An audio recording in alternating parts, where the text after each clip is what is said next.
Hello students, आज की video में मैं आपके लिए टेंथ की एक रिवीजन क्लास लेके आई हूँ जिसमें हम टेंथ से रिलेटेड सारे इंपॉर्टेंट टूल्स जानने वाले हैं जो कि हमारे CGL, CHSL, DSSB, KVS या फिर HSSC जैसे एग्जाम्स के लिए हेल्पफुल हैं। इस वीडियो में मैं आपको बेसिक्स नहीं बताने वाली हूँ। अगर आपको टेंथ का बेसिक्स जानना है तो आप हमारी प्लेलिस्ट में जाके basics to advance level tenses सीख सकते हैं। तो स्टार्ट करते हैं टेंस के साथ। टेंस 3 तरह के होते हैं, प्रेजेंट, पास्ट और फ्यूचर। आज की वीडियो में मैं आपको बताऊंगी प्रेजेंट टेंस। आपको पता है फर्दर हम टेंस को 4 पार्ट में डिवाइड करते हैं, present indefinite, present continuous, present perfect या फिर प्रेजेंट परफेक्ट कॉन्टिन्यूअस। तो ये हमारे पास 4 टाइप होते हैं। अभी मैं आपको बता रही हूँ कुछ स्पेसिफिक रूल्स प्रेजेंट इंडेफिनिट के लिए। तो स्टूडेंट्स, आपने पढ़ा होगा कि जिस सेंटेंस की लास्ट में ता है, ते है, ती है आ जाए तो वहाँ हमें क्या करना है, प्रेजेंट इंडेफिनिट का यूज़ करना है। और प्रेजेंट इंडेफिनिट में आप हमेशा क्या यूज़ करते हो, subject plus V1 plus SES। Simple sentence में आप ऐसे ही यूज़ करते हो। अगर आपको सेंटेंस नेगेटिव बनाना है तो आप क्या करते हो, subject plus does plus not plus object. अगर आपको सेंटेंस इंटरोगेटिव बनाना है तो आप क्या करते हो, डूडस को आगे लेके आते हो प्लस सब्जेक्ट प्लस आपकी वर्ब की फर्स्ट फॉर्म प्लस ऑब्जेक्ट आता है। सेम वे अगर आपको सेंटेंस इंटरोगेटिव नेगेटिव बनाना है तो आप क्या करते हो, does plus subject plus not plus verb plus object. For example, does he not live in Delhi. और आप इंटरोगेटिव बनाएंगे तो does he live in Delhi, वो दिल्ली में रहता है, ही लिव्स इन दिल्ली। वो दिल्ली में नहीं रहता है, he does not live in Delhi. तो ये तो बेसिक सेंटेंस स्ट्रक्चर हो गए जो हम अपनी 5th क्लास से या बेसिक ग्रामर जब से हमने पढ़ना शुरू करी तब से हम पढ़ रहे थे। तो प्रेजेंट इंडेफिनिट का मतलब सिर्फ ता है, ते है, ती है नहीं होता। इसके अलावा भी बहुत सारे केसेस होते हैं जहाँ हमें प्रेजेंट इंडेफिनिट यूज़ करना होता है। जैसे फर्स्ट केस आप देखो, जैसे in case of routine action, यानी अगर हमारा कोई भी काम रूटीन बेसिस पे हो रहा है, डेली हो रहा है या रूटीन हो रहा है, रेगुलरली हो रहा है, रिपीटेडली हो रहा है, तो उस केस में भी हम प्रेजेंट इंडेफिनिट का यूज़ करेंगे। For example, I go for a walk every morning, my father gets up early in the morning. यानी मैं डेली वॉक के लिए जाता हूँ, मेरे पिताजी सुबह जल्दी डेली उठते हैं। इसके अलावा सेकंड केस हमारा होता है यूनिवर्सल ट्रुथ, यानी ऐसे तथ्य जो कि सार्वभौमिक है, फैक्ट हैं, हमेशा सदा सर्वदा सच हैं, उसके केस में भी हम प्रेजेंट इंडेफिनिट का यूज़ करते हैं। जैसे the sun rises in the east, the earth revolves around the sun, क्योंकि ऐसा होता है, ऐसा होता है और अब भी हो रहा है। तो ये यूनिवर्सल ट्रुथ होते हैं, कुछ फैक्ट होते हैं। इस केस में भी हमें प्रेजेंट इंडेफिनिट का ही यूज़ करना होता है।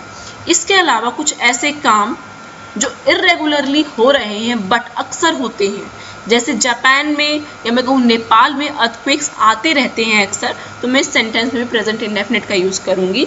सेंटेंस मेरा बनेगा earthquake comes in Nepal often, यानी आते रहते हैं। इसके अलावा टीवी एंड रेडियो कमेंट्री या फिर न्यूज़पेपर की हेडलाइंस जो होती हैं वहाँ पे भी आपको प्रेजेंट इंडेफिनिट का यूज़ देखने को मिलेगा। For example, Tendulkar strikes the ball, PM science the deal, the home minister inaugurates the bridge. ठीक है, यानी ऐसे केसेस जो टीवी रेडियो कमेंट्री जनरली जो हेडलाइंस होती हैं वो हमेशा आपको किस में देखने को मिलेंगी, प्रेजेंट इंडेफिनिट में ही देखने को मिलेंगी। इसके अलावा आपके पास अगर शेड्यूल्ड एक्शन है, यानी शेड्यूल्ड का मतलब होता है कि जो आपने फिक्स कर दिया कि इस टाइम पे ऐसा होगा, जैसे स्कूल की घंटी 7 बजे बजती है डेली, तो एक शेड्यूल्ड एक्शन है। तो मैं कैसे बनाऊंगी सेंटेंस को, the school bell rings at 7 AM।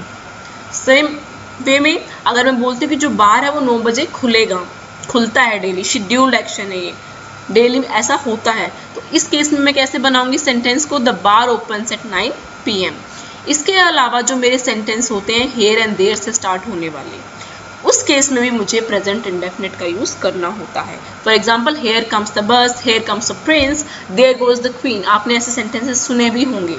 कभी ऐसा नहीं बोला जाता कि here the prince is coming, हमेशा क्या बोला जाता है कि महाराजा शहंशाह पधार रहे हैं, तो here comes the prince, here comes the king, ना कि here the prince is coming. ठीक है, तो हेयर एंड देयर से अगर मेरा सेंटेंस कहीं भी स्टार्ट होगा तो आप ध्यान रखेंगे प्रेजेंट इंडेफिनिट का ही यूज़ होगा।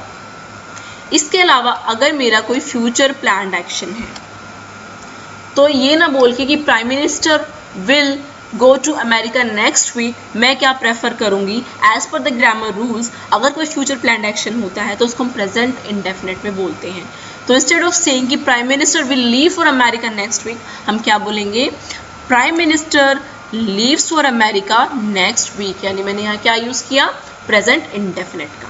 इसके अलावा हमारे पास कुछ पर्टिकुलर वर्ड्स होते हैं जो ये स्पेसिफाई करते हैं कि एक्शन जो मेरा है वो रूटीन का है या रिपीटेड है। जैसे ऑलवेज, हमेशा, हमेशा ऐसा करता है या करती है, वॉटएवर। ऑलवेज का मतलब हो गया हमेशा। नेवर, कभी नहीं। यूजुअली, अक्सर। डेली, डेली बेसिस पे, प्रतिदिन। एवरीडे, हर दिन। Every week, twice a year. ये जो वर्ड्स हैं ये स्पेसिफाई करते हैं कि जो मेरा एक्शन हो रहा है वो रेगुलर बेसिस पे हो रहा है।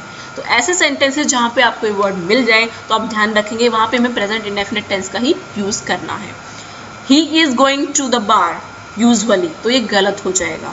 यहाँ पे आप कॉन्टिन्यूस का यूज़ नहीं कर सकते हैं, आपको यहाँ क्या यूज़ करना पड़ेगा, ही usually goes to the bar. Reena comes late every day, Geeta never speaks truth. तो ये वर्ड्स जहाँ भी आपको दिख जाए वहाँ पे आपको सिर्फ प्रेजेंट इंडेफिनिट टेंस का ही यूज़ करना है, आप वहाँ पे कॉन्टिन्यूस का यूज़ नहीं करेंगे। उसके बाद हमारे पास सेंटेंस फॉर्मेशन आती है WH, फैमिली और इंटरोगेटिव फॉर्म। जैसे अगर मैं आपको बोलूँ कि तुम उसे पसंद करते हो तो आप इसका सेंटेंस कैसे बनाएंगे, यू लाइक हिम। मैं बोलूँ क्या तुम उसे पसंद करते हो तो आप बोलोगे डू यू लाइक हिम। मैं बोलूँ क्या तुम उसे नहीं पसंद करते हो तो आप क्या बनाओगे, do you not like him. मैं आपसे पूछूंगी तुम उसे पसंद क्यों करते हो तो आप क्या बोलोगे, why do you like him.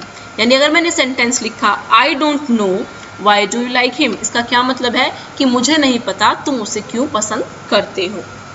But ये सेंटेंस मेरा इनकरेक्ट है। अब ये सेंटेंस मेरा इनकरेक्ट क्यों है, क्योंकि यहाँ पे जो वाई है, WH फैमिली का जो वर्ड है एज अ कनेक्टर काम कर रहा है, ना कि क्वेश्चन पूछने के लिए। यहाँ पे हम क्वेश्चन नहीं पूछ रहे हैं, यहाँ पे हम इसको एज अ कनेक्टर यूज़ कर रहे हैं, एज अ कंजक्शन यूज़ कर रहे हैं। तो इस केस में यहाँ पे सेकेंड पार्ट मेरा है ये इंटरोगेटिव नहीं होगा। तो सही सेंटेंस मेरा बनेगा I don't know why do you like him, ये गलत होगा।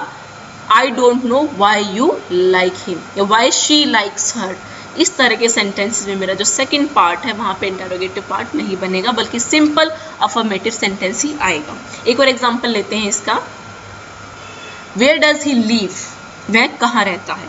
अब मैंने बोला do you know where does he leave, क्या तुम जानते हो वो कहाँ रहता है। तो यहाँ मैं क्वेश्चन नहीं पूछ रही हूँ कि वेयर डज ही लीव, वो कहाँ रहता है, बल्कि वेयर यहाँ पे कनेक्टर है कि क्या तुम जानते हो वेयर ही लीव्स, वो कहाँ रहता है, उस जगह के बारे में मैं पूछ रही हूँ। मैं ये नहीं पूछ रही कि तुम उसे जानते हो या नहीं जानते हो, तुम ये जानते हो कि वो कहाँ रहता है या नहीं जानते हो। मैं क्वेश्चन नहीं पूछ रही, बल्कि वेयर यहाँ पे क्या है, एज अ कनेक्टर है। तो ये बहुत इंपॉर्टेंट पॉइंट है, आप इसको ध्यान रखना।